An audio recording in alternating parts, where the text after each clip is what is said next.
সম্মানিত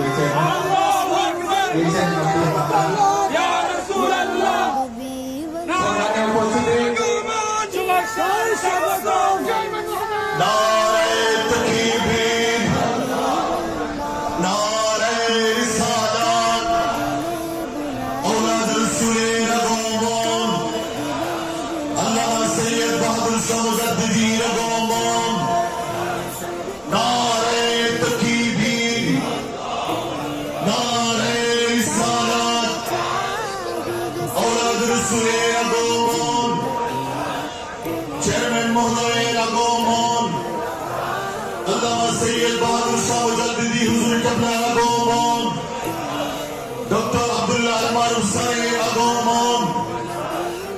আলহামদুলিল্লাহ, ইতিমধ্যে দরসুল কোরআন মাহফিল 2024 মেহমানে আলা